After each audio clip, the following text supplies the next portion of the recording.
Karibu katika mwendelezo wa simulizi yetu tamu na ya kusisimua ya mama yangu alikula watoto wangu. Kama bado hujasubscribe, please na kuomba uchukue sekunde yako moja kubonyeza alama ya subscribe, kisha tuendelee na simulizi yetu. Siku yangu ya kujifungua ilikuwa tayari imefika. Ilikuwa ni siku iliyogubikwa na mawingu mazito ya ajabu. Ingawa ilikuwa ni msimu wa jua kali, maumivu ya uchungu yalipoanza saa 9 alasiri. Nyumba ya mama Yohana iligeuka kuwa kama uwanja wa vita. Ndege weusi wa ajabu walikuwa kwenye mti uliokuwa nje ya dirisha langu, wakitoa sauti za vilio na huzuni. Mama Yohana hakunipeleka hospitali ya mbali.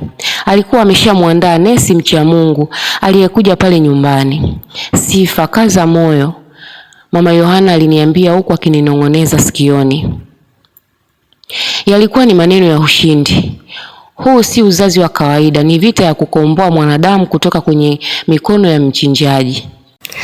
Wakati kichwa cha mtoto kinaanza kuchomoza, nilihisi kama kuna kamba inajivuta shingoni mwangu na kama vile inataka kuninyonga. Pumzi zangu zilianza kukata. Wakati huo huo kule kijijini, mama yangu alikuwa amejifungia chumbani kwake, akiwa amewasha mishumaa mieusi na unga wa maiti, akijaribu kuvuta roho ya mtoto wangu kupitia ungo. Ghafla mama Yohana alianguka chini kwa magoti na kupiga kelele ya mwisho. Ewe mauti, achia tumbo la Sifa. Damu ya Yesu inaharibu mkataba wa kishirikina. Ewe mauti, achia tumbo la Sifa. Damu ya Yesu inaharibu mkataba wa kishirikina. Papo hapo nilisikia sauti ya mtoto akilia, sauti nzito na yenye nguvu. Ndege wale weusi nje walipokutika na kufa kwa mpigo. Nilibahatika kujifungua mtoto wa kiume mwenye afya tele. Lakini wakati mimi nafurahia ushindi, kule kijijini hali ilikuwa ni ya mauti. Baada ya mtoto wangu kuzaliwa salama na mwenye afya, nguvu za giza za mama yangu zilivunjika vipande vipande. Katika ulimwengu wa kiroho, alikuwa ameahidi kutoa mwanangu kafara ili apandishwe cheo kwenye chama chao cha kichawi. Kwa kuwa mtoto alikuwa ameshalindwa na damu takatifu, chama kilikuja kumdai yeye mwenyewe. Usiku ule ule majirani wa kijijini walisikia kelele za kutisha kutoka nyumbani kwa mama. Sauti za watu wengi wakizozana, kisha sauti ya mama ikiishia, nisamehe, nitawapa damu nyingine, nipeni muda. Lakini sauti nyingine nzito ikamjibu, ulituhakikishia kuwa binti yako ni dhaifu, umeshindwa kutupa nyama ya mtoto, sasa tunakula nyama yako wewe mwenyewe uliyetusaliti. Alfajiri iliyofuata nilipokea simu kutoka kwa mjumbe wa kijiji. Sauti yake ilikuwa ikitetemeka, Sifa, mama yako amekufa. Nilinyamaza kimya, chozi moja likinitoka. Mjumbe akaendelea, ni maajabu Sifa. Amekutwa kitandani kwake, lakini mwili wake hauna hata tone moja la damu, kama vile amenyonywa yote.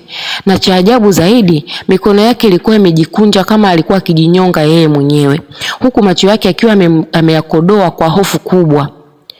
Mama Yohana alikuja na kunishika bega. Usilie mwanangu, aliyekuwa anawinda maisha yako amenaswa na mtego wake mwenyewe. Leo laana ya familia yenu imefutika.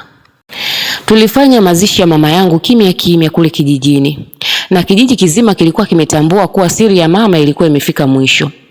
Nilirudi mjini nikiwa na mwanangu mikononi, mume wangu Yohana akinitazama kwa tabasamu la ushindi. Kwa mara ya kwanza maishani mwangu nilijihisi niko salama. Sifa ya mwanamke sio tu kuzaa, bali ni uwezo wa kushinda vita inayoshambulia uzao wake. Mimi Sifa nilikuwa mshindi kupitia maombi na uvumilivu. Je, umejifunza nini kutokana na simulizi hii tamu na ya kusisimua? Please niandikie maoni yako hapo chini kwenye comment. Na kama bado hujawa mwanafamilia wa Chimumu Simulizi, naomba ubonyeze button ya subscribe leo ili uwe mwanafamilia wa Chimumu Simulizi, na pia ubonyeze alama ya notification ili uwe wa kwanza kupata mwendelezo wa simulizi zote tutakazoziweka hapa. Asante na karibu.